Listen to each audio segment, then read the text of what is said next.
excusez-moi. C'est ça qu'on va d'abord faire. L'autre, c'est la question A2. Donc là, on a des scientifiques. Et là, le constructeur, on n'a pas le droit de le bouger. Et puis, c'est ce qu'on doit afficher. Donc, je vais faire Alt Enter pour créer une classe. Dans notre package de base. Voilà. Et puis, on va mettre les attributs. Donc, les attributs qu'on a identifiés sur le scientifique. Je sais pas comment je sors du mode annotation. Bon. On avait dit qu'il y avait donc le nom, le pays d'activité, la date de naissance, la date de décès, un ou plusieurs secteurs d'activité. Donc, le nom, c'est un string. Pays, on va aussi mettre en string. Private, c'est la bonne pratique en Java de mettre les attributs privés. Et puis ensuite, on avait donc aussi privé. Pour les dates, on utilise la classe localDate. On a la date de naissance et puis aussi la date de décès. Au cas où il s'agirait d'une personne qui est déjà partie. ArrayList, string, c'est les secteurs. Il nous faut un constructeur pour cela, et là il faut faire attention, il faut prendre le constructeur dans l'ordre où c'est indiqué ici, vous voyez?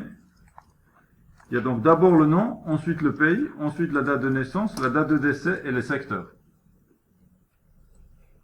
Ça, parce que ça c'est imposé, et on n'a pas le droit de le changer, donc on doit faire en sorte que ça correspond à notre constructeur à nous. Et c'est pas très compliqué ici, parce qu'en plus on l'a fait vraiment dans l'ordre dans lequel c'est écrit dans le texte.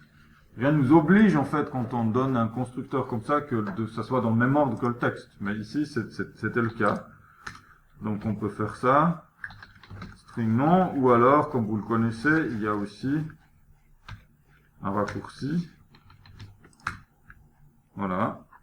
Et il faut juste vérifier que ça correspond à l'ordre. Donc, on a le nom, le pays, date de naissance, date de décès, secteur. Et si je vais donc biographie, j'ai aussi le nom, le pays, date de naissance, date de décès, secteur. Donc là, normalement, ça devrait être bon. Donc je vais essayer de lancer ça. Alors comment je fais? Run.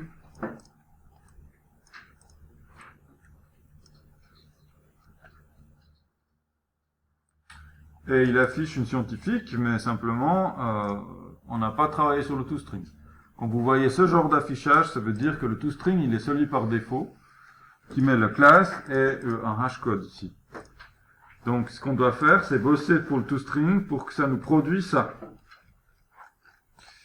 Donc, si j'arrive à trouver comment sortir du mode d'édition ici, est-ce que quelqu'un saurait me dire où est-ce que je dois cliquer pour qu'il enlève de me dessiner, mais que je peux de nouveau juste sélectionner des choses? Ah, je l'enlève, voilà. Donc, je vais copier ça juste pour avoir une base dans mon toString. Vous voyez, je ne vais pas tout réécrire de zéro, comme on m'a donné quelque chose déjà. Oups. Nous sommes dans la classe scientifique. Nous allons créer un toString.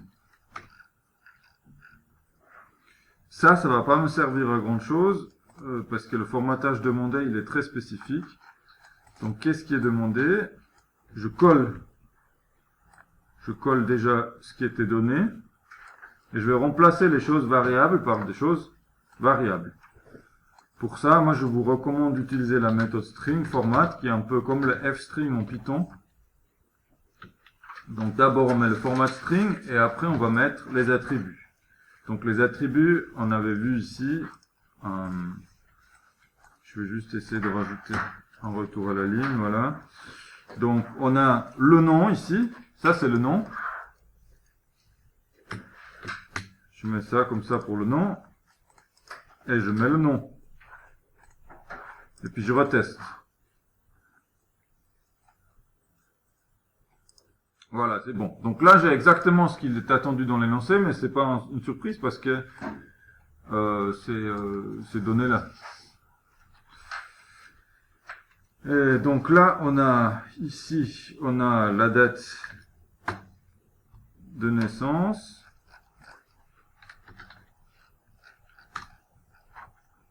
Là, j'ai la date de décès. Et puis ici, on a le pays.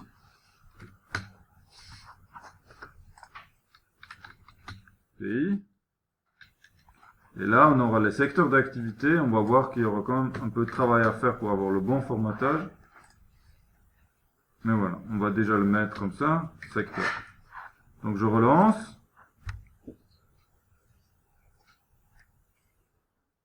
Donc ici, j'ai bien la date de naissance, mais cette fois-ci, c'est plus dans le bon format.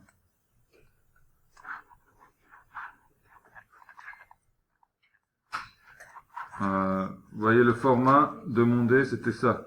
10-12-1815. Le pays, c'est bon. Et les secteurs, c'est pas encore bon. C'est les bons secteurs, ce sont des secteurs corrects, mais c'est pas l'affichage qui demande. Donc, on doit travailler sur l'affichage des dates. Donc là, soit ça va être fourni dans l'énoncé, soit vous pouvez le reprendre dans d'autres exercices. On va travailler donc sur le format, on va faire un date formateur en fait, datetime formateur,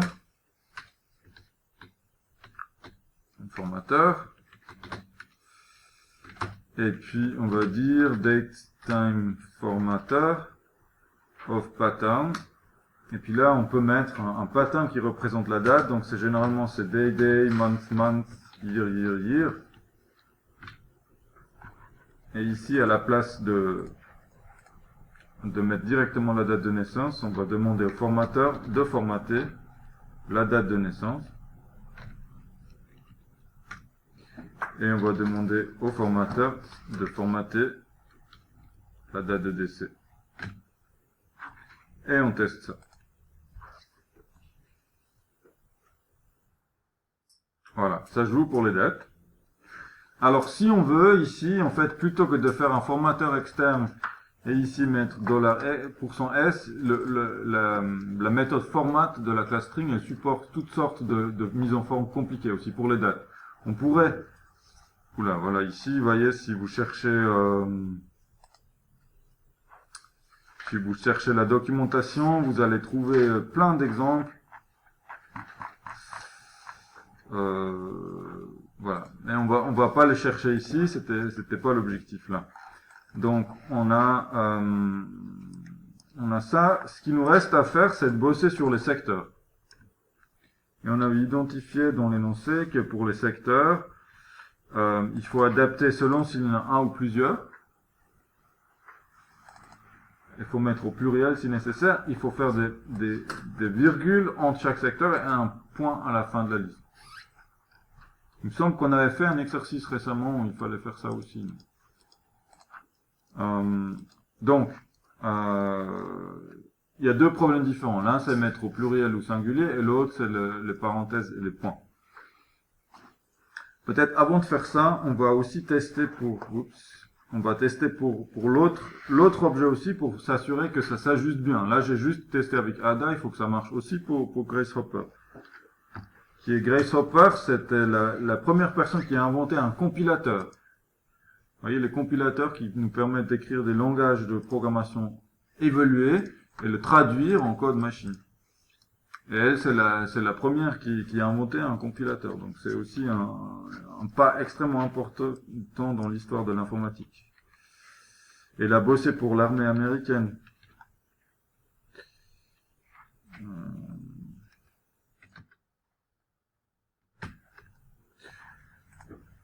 Voilà. Ah oui, c'était pas la bonne méthode, c'était celle-là. C'est là, les secteurs de Grace. Ce que j'ai fait. Voilà, Gracehopper.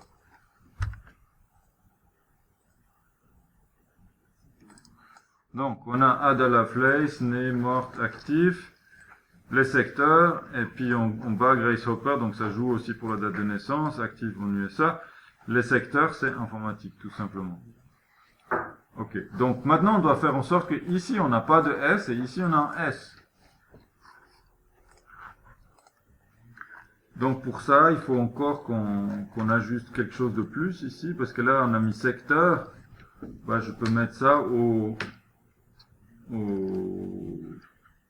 je peux rajouter un paramètre et dire c'est le pluriel, par exemple.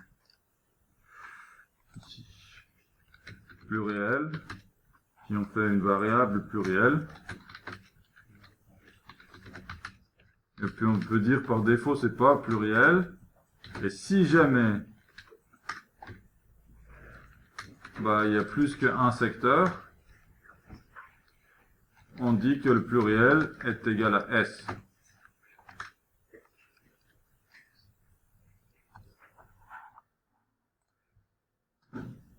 Je relance biographie. Et là, effectivement, j'ai un secteur au singulier pour Grace Hopper et puis pour Ada Lovelace en pluriel. J'ai fait ça dans le toString, oui. Parce que c'est une question d'affichage uniquement. Maintenant, on pourrait extraire ça de une méthode à part.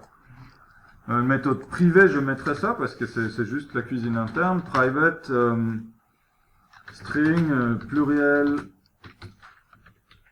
pour secteur, par exemple. Et puis on peut dire, on prend ça. Et on va retourner pluriel. Et ici, on va appeler la méthode pluriel pour secteur.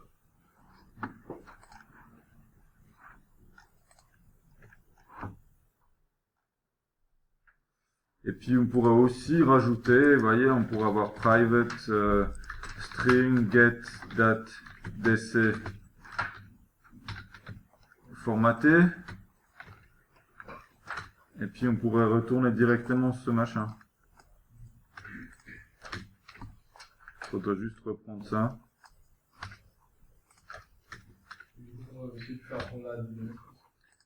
Pour rester cohérent, oui, effectivement. Faut faire pour les deux. Et peut-être plutôt que de faire ça comme ça, à vrai dire, je me dis comme c'est deux fois pratiquement la même chose. Là, j'ai que la date d'essai, donc je pense que j'en ai effacé un. Ouais. Il faudrait faire la même chose pour les deux, donc peut-être on peut juste faire une méthode formatée date, et on prend la date en paramètre. On va formater la date du coup, et on fait une fois pour la date de naissance, formater date naissance, et formater date d'essai.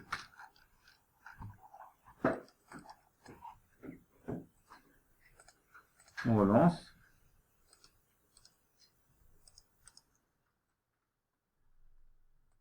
Voilà, c'est toujours bien formaté pour les dates, et puis on a toujours la chose pour les secteurs. Donc ce qui nous reste pour les secteurs, c'est plutôt que d'afficher directement la liste, de faire un formatage qui nous convient, c'est-à-dire séparé par des virgules, et à la fin faire un point. Et pour ça, on va devoir faire nous-mêmes, on va devoir parcourir la liste pour faire ça. Donc on va dire, je sais pas, on peut appeler une méthode qu'on appelle secteur formaté, qu'on va devoir créer.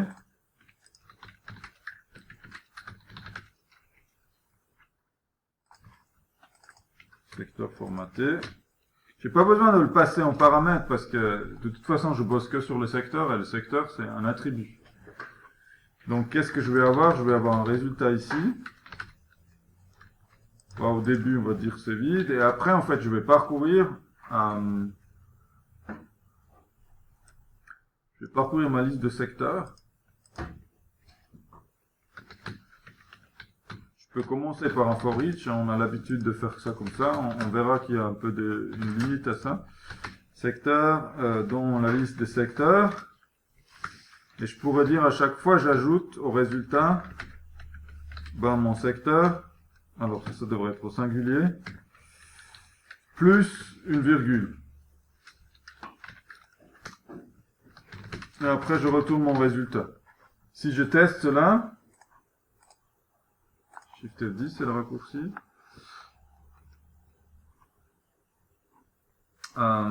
qu'est-ce que j'ai? Ben, je n'ai plus les crochets, j'ai bien les virgules, mais j'ai pas le point en dernière position. Donc en gros, on doit faire un traitement différent pour le dernier. Pour le dernier. Alors comment est-ce qu'on peut faire ça? Comment on peut savoir si c'est le dernier? Moins 1? Ouais. Et ça va être probablement difficile avec le for each. Ouais. Oups, il m'ouvre toujours ça automatiquement. Donc on va plutôt faire un for avec des indices. Comme ça on peut savoir de i tant que i plus petit égale à secteur.size et puis i++. Et qu'est-ce qu'on fait dedans?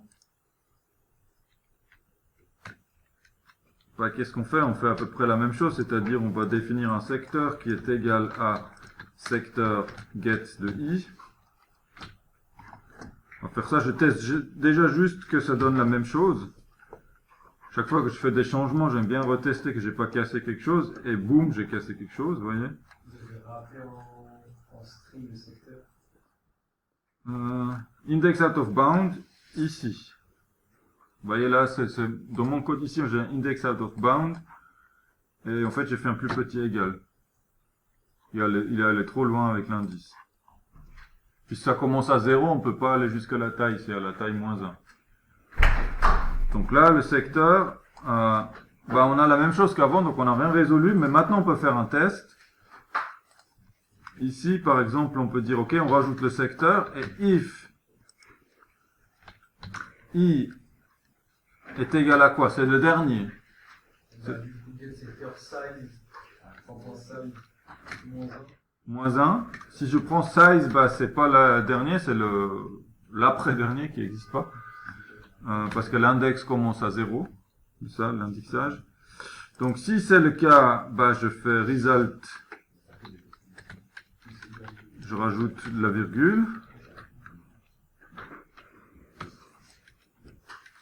Et si c'est... Non, l'inverse. Là, c'est un point. On a fini. Et sinon, si on n'a pas fini, on rajoute la virgule. Ok. Là, on a quelque chose il y a un warning qui dit string concatenation plus égale in loop. Ça, c'est une question de performance. Je vais pas vous l'expliquer ici, c'est hors sujet si vous voulez, hors champ. C'est très intéressant, mais c'est pas facile et puis c'est pas dans le champ d'évaluation. C'est acceptable pour l'instant de faire ça comme ça. Ça peut poser un sacré problème si vous avez des longues listes. C'est une question de gestion de mémoire. C'est pas efficient au point de vue de la manière dont est gérée la mémoire. Mais pour des petites listes, ça passe. Donc, on a quand même dû écrire tout ça juste pour un point, une virgule. Il y a façon de faire ça plus simple, mais il faut les connaître. Je peux aussi vous les montrer, mais pour l'instant, je voulais déjà quand même vous montrer que juste avec les moyens de bord que vous avez, les if, les boucles, vous arrivez à vous en sortir pour ça. Donc là, secteur info point, et puis ici on a info virgule mat point. C'est joli. C'est exactement ce qu'on voulait. Donc il y a un moyen de faire ça plus simple, plus simplement, plus directement en utilisant une méthode, je vais vous le montrer ici, une méthode préexistante qui s'appelle join. Je vais le joindre en mettant une virgule entre les deux. Et je vais joindre quoi? Je vais joindre tous les éléments de secteur. Et si je lance ça, qu'est-ce que ça me donne? Ça me donne ici rien à la fin, parce qu'il n'y a pas de séparateur, il n'y avait qu'un seul élément. Et ici, ça me donne ma liste comme je voudrais, sauf que j'ai pas le point final. Donc dans les deux cas, il me manque le point final. Donc je peux faire plus le point. Et j'ai fait une bêtise quelque part. Ah oui. Il fallait faire ça de join, ça se termine ici. Après, je peux rajouter le point, et voilà.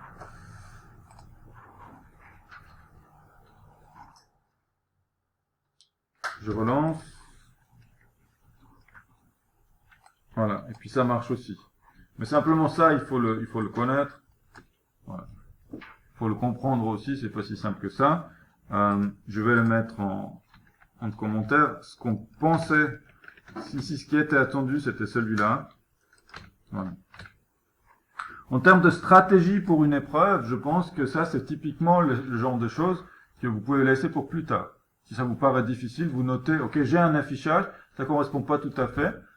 Vous mettez une marque sur votre énoncé. Par exemple, moi, je ferais un truc du style, je sais pas, un truc, peut-être on prend ça en rouge, et je marque genre T pour to do, et je sais qu'à la fin de l'épreuve, quand j'ai fini, peut-être pas là, non, on peut pas effacer comme ça.